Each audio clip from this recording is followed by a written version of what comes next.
Guys, it's me again, Shara. So this is vlog number 2. Kung bago ka lang sa channel ko, mag-subscribe ka na, tapos huwag mo rin kalimutan na pindutin ang notification bell.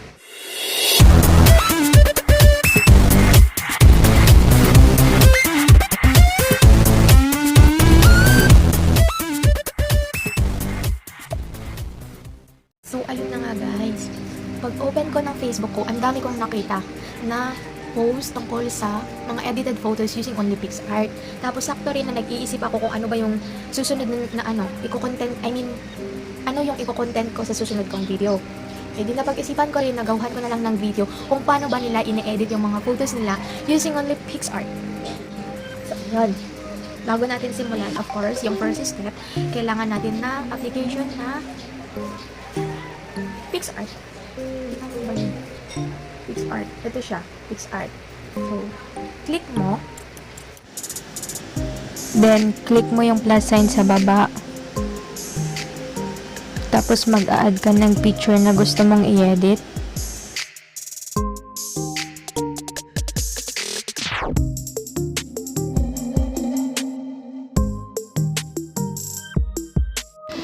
Click mo yung effect. Then, punta ka sa magic. Click mo yung undead. Tapos, click mo ulit yung undead. May makikita kang tatlong bilog. Click mo yon, then click mo yung lighten. Tapos, check mo siya. Punta ka sa cut. I-cut mo siya.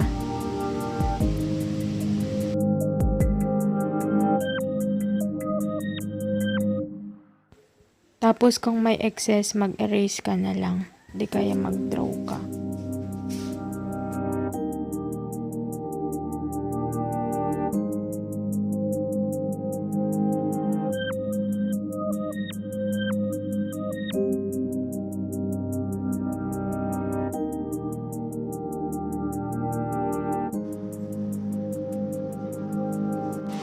Tapos, pag gusto mong mag-add ng mga stickers, pwede kang mag-add. Tulad ko, nag-add ako ng eyebrows. Nag-add lang ako sa, nag-add ako ng sticker, then sinerch ko yung eyebrows.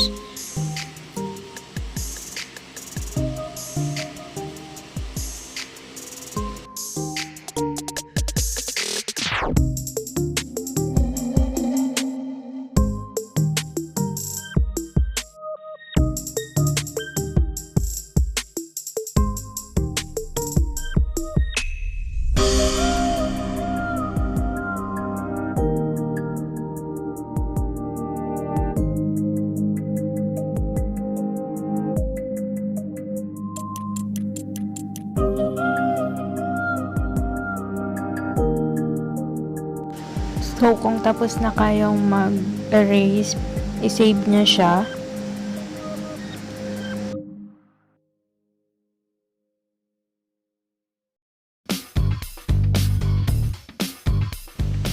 Tapos, punta kayo sa color background. Piliin nyo yung white. Then, punta kayo sa sticker. Add sticker. Click nyo yung my sticker. Then, add nyo yung picture nyo. So, ayan na. Tapos mag-add ka ng picture, yung effect na uso ngayon. Click nyo. Isukat nyo yung sakto sa picture nyo rin.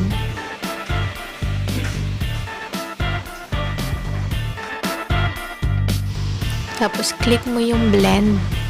Then, screen. Adjust mo na lang din.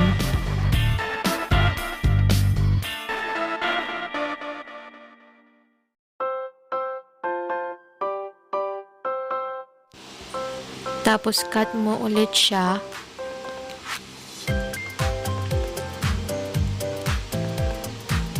Then, mag-erase ka na lang din ulit. Ganun lang din yung process.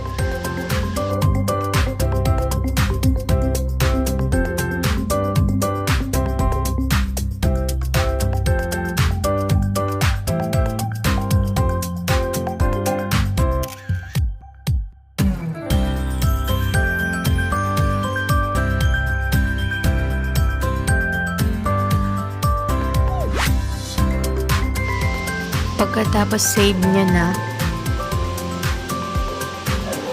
then mag-add ka ng background ulit, color background. Black kasi yung pinili ko. Tapos nag-add ako ng sticker, may sticker. Tapos yung kinat out ko, in-add ko siya. Nag-add ulit ako ng sticker, yung smoke effect. Pwede nyo siyang i-search sa sticker. Mag-a-add ulit ako ng picture.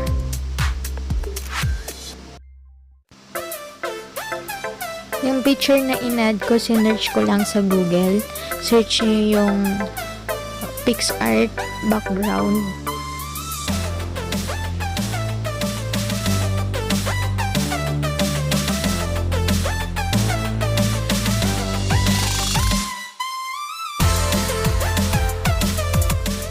Ayusin nyo na lang kung sa tingin nyo ano ba yung mas fit. So, ayan. I-adjust nyo na lang. Then,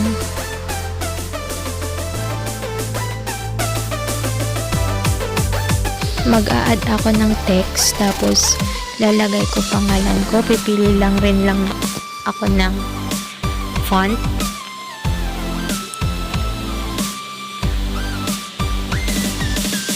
Ayun, pipili ako ng kulay na gusto ko.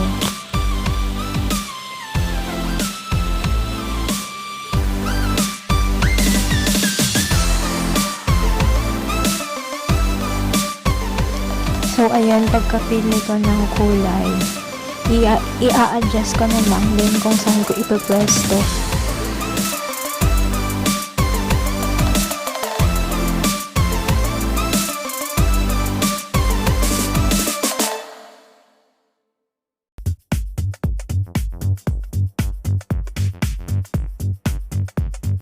Kontento na kayo, save nyo na siya. Ko na sa inyo kung paano mag-edit ng pictures sa Picsart. Huwag mo kalimutan i-like yung video, i-subscribe ako.